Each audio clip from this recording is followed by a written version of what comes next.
Bouh! De qui? De quoi? Tu dis quoi? C'est qui? C'est quoi? On est où? On est où? Et tu parles de qui? De quoi? De nous, de vous, de vous, de nous. Tout ça à la fois. Tout ça à la fois. Les plans là, c'est vraiment les plans de la ville. Ça montre comme les frontières, tu vois. Par exemple, tu as les frontières d'AP, là c'est les frontières d'Ukange. Normalement, tout ce qui est à l'intérieur, c'est Ukange. Tout ce qui est à l'extérieur, c'est pas Ukange. On parlait de vous encore au dernier conseil d'administration, justement, pour dire que ce qui s'était passé cet été, ce qui avait été fait ici au niveau du kiosque et du parc, c'était vraiment bien pour les enfants, pour les ados, pour la commune, pour la population. Ce qui est vraiment intéressant dans le projet, c'est que ça apporte un œil extérieur sur la ville d'Ukange. Et qu'à un moment donné, je pense que quand on est, durant un certain moment, habitant dans une ville, on a peut-être du mal à imaginer, pouvoir se dire ça pourrait être cela. Tout simplement avoir des envies et se dire peut-être qu'on pourrait changer. On est un peu bloqué dans le quotidien. Quand on se dit Ukange, on ne se dit pas souvent que les jeunes, ils sont curieux, qu'ils aiment bien l'art et tout. C'est des vieux stéréotypes. En fait, on essaye de gratter un peu ça et qu'on leur donne les moyens, qu'on va vers eux. Et ben, ils sont tout de suite curieux et justement, c'est beau de voir ça, de se dire que voilà, ils sont comme tout le monde et qu'ils veulent aussi participer et qu'on leur donne leur voix. Enfin, toutes ces réflexions autour de notre rapport à l'espace, ça c'est quelque chose qui est important et présent dans mon travail. Et puis ce sont des questions aussi, moi, qui me taraudent presque, des espaces de rencontres, de friction, sur le regard qu'on porte aussi sur nos espaces quotidiens. Je trouve que ça raconte plein de choses, et puis c'est vrai que c'est quand même fort, enfin, toute cette mémoire des lieux d'habitation, des lieux d'arrivée. En plus, bon, c'est tellement particulier sur ce quartier, avec ces arrivées de travailleurs qui se sont installés là, et puis qui ont été délogés, relogés. Enfin, il y a un véritable parcours comme ça, locatif. Et puis les lieux qu'on a habités ont été effacés. Ouais. Cette expo, elle parle de ça aussi. Hein. Après, ce qui me plaît aussi, c'est notre ville, elle ressemble à un oiseau, quoi. Alors voilà. Nous, c'est Mélocoton, une compagnie basée en Meurthe-et-Moselle, à Nancy. Depuis longtemps, on fabrique des spectacles en salle ou dans la rue. Des formes qui souvent mêlent le théâtre et la musique, mais pas uniquement.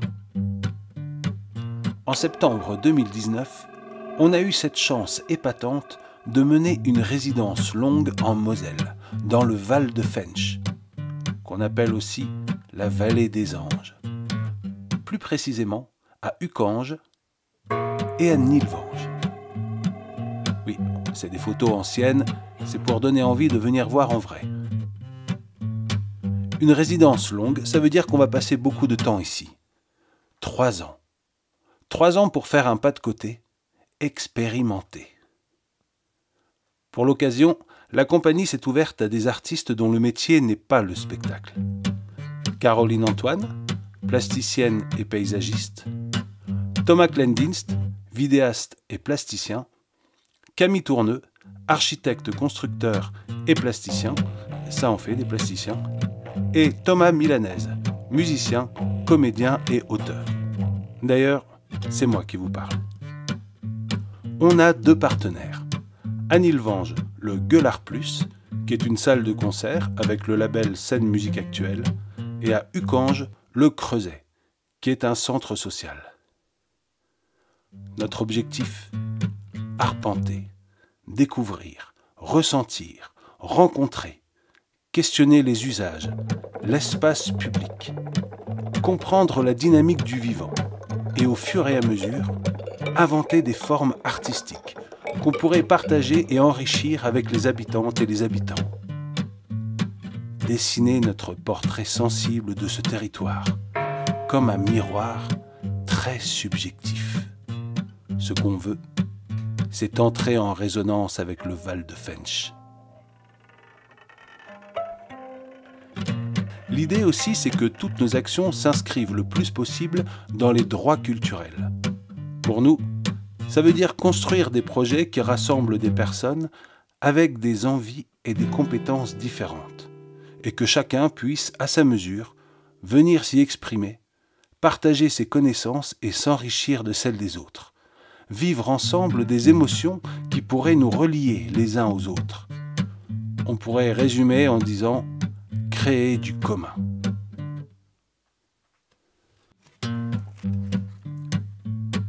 Dit comme ça a l'air facile. À mettre en œuvre, c'est autre chose. Mais ça tombe bien, on est là pour ça. Alors on s'est posé plein de questions. Comment créer ensemble alors que nos disciplines et nos univers sont différents? Comment rester attentif à ce qui est si prégnant sur le territoire que passer à côté nous conduirait à être hors sol? Comment partager nos trouvailles? Comment créer des espaces d'expression ouverts à tout le monde? Alors on a mis au point des petites méthodes. L'observation, la curiosité, travailler le plus possible à vue, ne pas avoir peur de rater, pas facile. Proposer des chantiers participatifs et surtout, passer du temps à discuter. Encore plus quand Colette apporte son café et ses gâteaux. D'ailleurs, après tout ce temps passé chez vous, on peut le dire, on s'est toujours senti très accueillis. Alors merci. Ici, nous étions des étrangers. Alors cette itinérance de 3 ans, c'était pour nous comme une migration symbolique. Nous l'avons nommée « Après la mer ». 1 année pour partir de chez soi, 1 année pour la grande traversée, 1 année pour découvrir là où on est arrivé et s'enraciner. L'épisode de la pandémie ne nous a pas découragés, bien au contraire. Sur ces 3 ans, il y a eu 10 chantiers de 5 à 10 jours où nous avons expérimenté librement. Spectacles, cartographie, arts plastiques, films d'animation, photos, vidéos, construction, parcours, land art, musique. On a tout mélangé. Pour rassembler tout ça, on a même créé une exposition itinérante à partager. Tout a été inspiré par notre rencontre avec les gens, les lieux, les histoires qu'on nous a racontées. À chaque fois, le même objectif. Essayer de casser ce lien, nous, producteurs d'artistique, et le public, consommateur. Comment, tous ensemble, avec notre machine à poésie, on pourrait fabriquer un autre regard.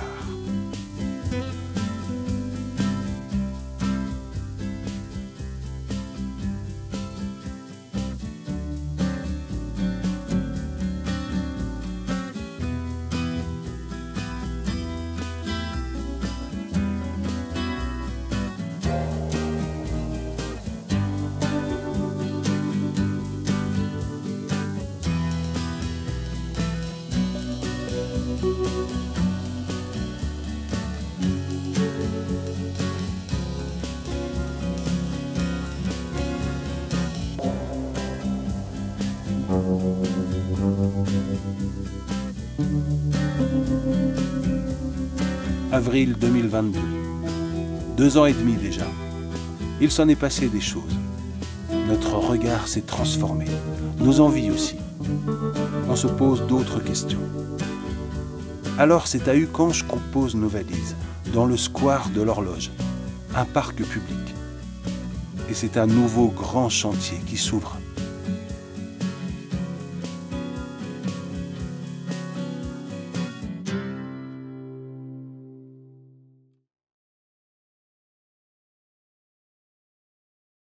Le changement climatique, on pensait toujours que c'est des choses qui arrivent demain, etc. C'est plus vrai aujourd'hui. Moi, je trouve que c'est chouette d'anticiper ça. Et puis la 3e zone, celle qui va être le plus au fond, en fait, c'est finalement la zone qui est au nord, d'accord ? C'est la zone où on va mettre d'un seul coup les plus grands arbres.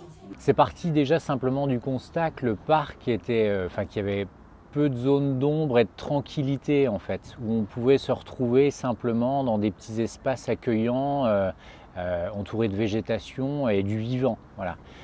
Quand il fait 40 et qu'on a des mômes machin et qu'on n'a pas la chance de partir au bord de la mer ou à la montagne, trouver de la fraîcheur, il faut bien la trouver à proximité de chez soi.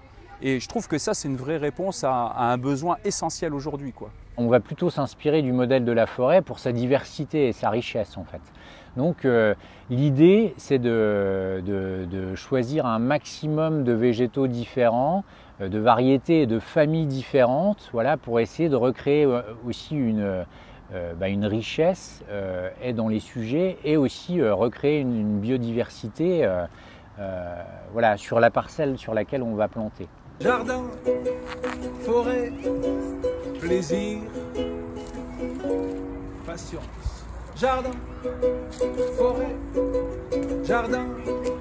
forêt, c'est la saison des jardiniers. Déraciner les mots secrets, comme un engrais les déposer sur l'arbre à poème. Construire sur l'espace public avec les habitants, c'est toujours une expérience enrichissante parce que le temps de la construction, c'est le prétexte à se raconter des histoires, et à se raconter d'autres choses que la construction et simplement les envies de jardin, mais une vision plus large et plus panoramique du vivre ensemble à Ucange autour du square de l'Horloge. On fait la cabane à Ucange. Il y en a qui disent que ça sera la cabane au Canada, mais nous non, ça sera Ucange. Donc on construit, mais pas que. On sait qu'on construit du durable à quelques années, ces cabanes, ces chemins, et on sait qu'on construit du souvenir et plus long, une espèce de vécu commun avec ses habitants. C'est des gens avec qui on s'est noué d'amitié et qu'on prend plaisir à recroiser. On a une équipe de courge. Il faut que quelqu'un s'occupe de l'équipe du maïs.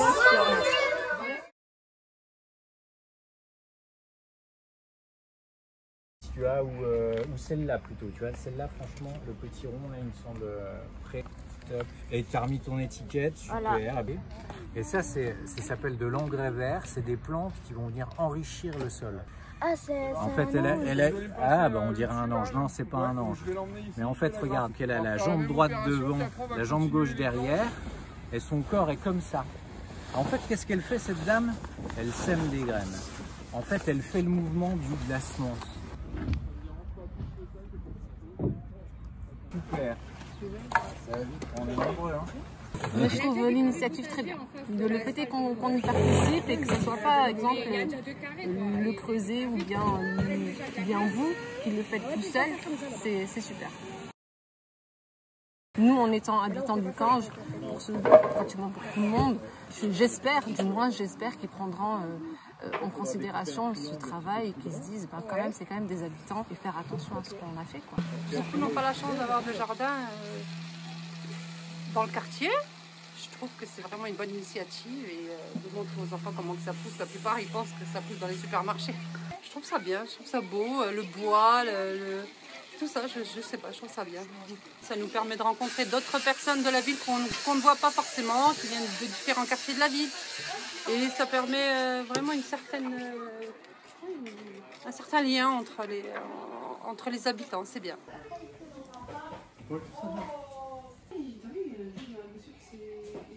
Le fait que des artistes soient avec nous là, dans ces moments-là, et dans ces activités-là, ça autorise chacun à plus d'expression, ou en tout cas une expression différente, qui est beaucoup plus chargée d'émotions, qui libère certaines choses. De vous sentir autour de nous avec vos langages artistiques, avec votre façon d'aborder les choses, votre poésie, ça crée comme un effet miroir comme ça. Et je trouve que ça autorise chacun aussi à se livrer différemment et à participer différemment avec une qualité de présence, des émotions différentes qui sont exprimées. Tu as un pied de courgette? Allez, tiens, c'est pour toi.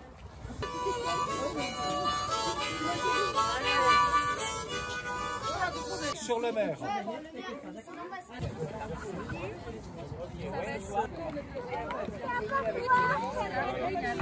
Je prends le pot dans ma main. Tout doucement, je fais attention à la plante. Tu veux manger les racines? J'avais dû manger la terre. Les racines, elles vont aller dans la terre, chercher l'eau et puis à manger.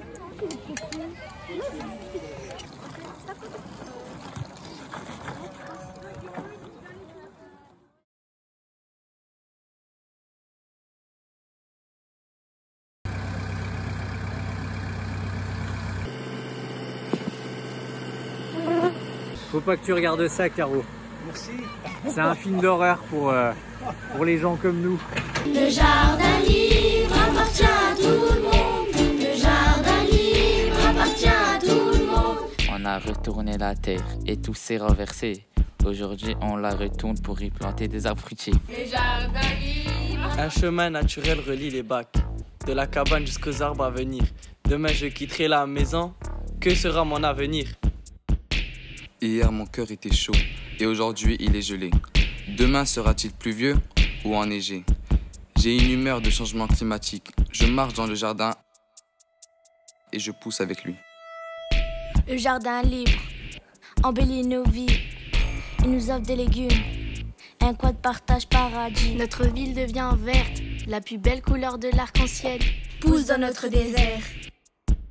La cabane nous protège des larmes du ciel et du feu du soleil. Un degré de plus, tu sens la différence. Ça tape, ça tape. Des coups sur la nuque, des gifles de chaleur qui cognent mon cœur. Cette fatigue incessante, c'est une souffrance. Le jardin libre appartient à tout le monde. Le jardin libre appartient à tout le monde. Pour tout le monde. Je pense qu'il y a un attachement certain qui s'est fait autour de ce jardin. Déjà rien que quand j'ai vu la façon dont ont été faites les constructions. Hein, puis après vous amenez ça d'une façon poétique, sur un petit spectacle. Et quand je venais ici, je voyais les gens qui s'en occupaient. Et puis aussi bien des personnes, des adultes, des enfants, les jeunes, surtout les ados, j'ai trouvé ça formidable. Vous êtes arrivés, c'est-à-dire que tiens, les habitants sont là, mais est-ce qu'on ne pourrait pas les associer à des créations? Et puis on voit derrière moi, justement, le travail qui a été fait avec les habitants. Hein, et ce qui est formidable, c'est qu'il n'y a pas de dégradation. C'est-à-dire que le quartier s'est approprié cet endroit, il a construit ce jardin qui va être poursuivi par la plantation d'arbres, par une petite forêt, je veux dire. Et ce qui m'a fasciné, c'est que des gens d'autres quartiers de lotissement, hein, qui n'est pas ici. L'autre soir, quand je suis venu, il y avait des gens de lotissement qui étaient là et qui se sentaient apaisés, qui se sentaient bien. Donc le fait de pouvoir mêler une population qui ne se voyait pas trop avant, c'est une réussite pour tout ce qui a été fait ici. Elle a grandi à Voipy, dans cette double culture entre le pays d'origine de ses parents et la France. Et elle a grandi avec. En 2006, quand elle est arrivée, elle avait un peu d'appréhension. Et puis, il y avait la réputation du Gange.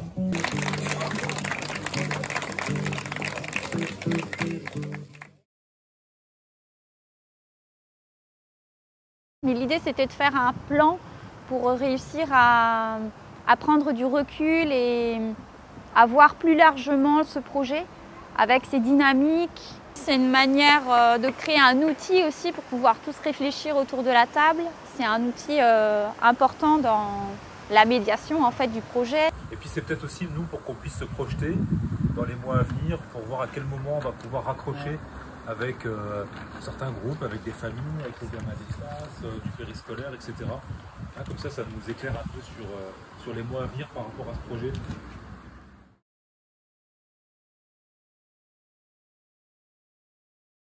Le jardin-forêt, c'est un peu comme accueillir un nouveau peuple. Le peuple des plantae, le peuple des plantes, quoi. C'est comme des familles entières qui arriveraient à Uckange et que nous, on aurait tout fait pour qu'elles se sentent bien et puissent s'installer le mieux possible pour se développer le mieux possible. À nous maintenant d'apprendre à les connaître, à parler leur langue, à en prendre soin. Et ces nouvelles familles, il y en a plein. Par exemple, là-bas au nord, la famille Frangula alnus. Elle a parcouru toute l'Europe et aujourd'hui, elle arrive à Uckange. Elle fait des petits fruits noirs, les oiseaux l'adorent. À côté, il y a la famille Ligustrum, qui a poussé en Asie et aussi en Afrique du Nord. Moi, depuis que je suis à Uckange, j'ai vu un élan, une solidarité. Il y a quelque chose de très très fort en fait.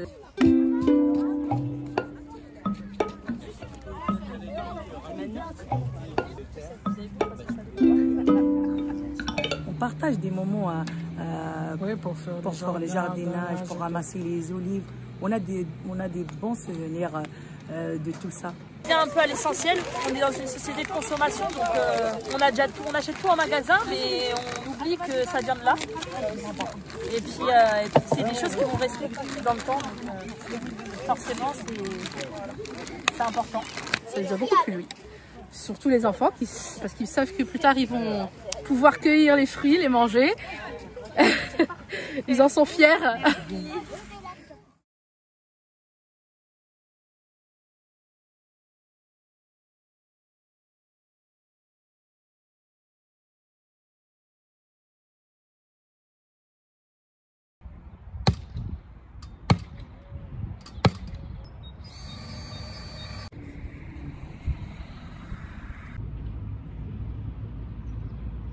C'est une maquette de travail, attention, qualité chantier.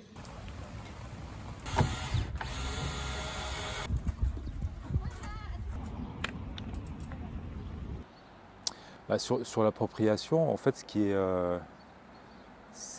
est intéressant, c'est d'observer en fait, comment ce jardin il suggère aussi des nouvelles formes de vivre ensemble, hein, puisqu'il a été aussi conçu d'une certaine façon. C'est quand même le fruit d'une réflexion de cette équipe artistique qui a travaillé, de nous, acteurs sociaux, d'habitants aussi, hein, où on a souhaité créer un espace qui invite, qui suggère des formes d'appropriation, des formes de rencontres, de déplacements voilà, qui seraient un petit peu différentes. Donc on est là-dessus aujourd'hui, hein. Le jardin il existe, il a largement pris forme, il est plutôt joli, etc.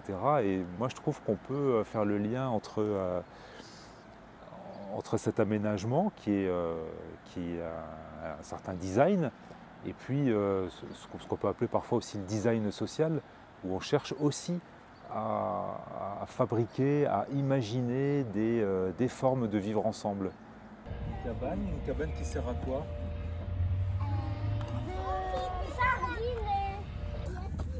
Tu vois, cette plante-là, c'est un sédum, on n'en a pas à l'école.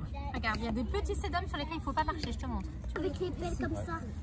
Même à l'intérieur. Alors, on vient souvent ici avec notre classe et d'autres classes de l'école pour faire classe dehors. Donc, on fait des activités de jardin, des activités extérieures, des activités de land art, et aussi des activités plus scolaires en utilisant le jardin. Voilà. Moi, je pense que c'est très bien.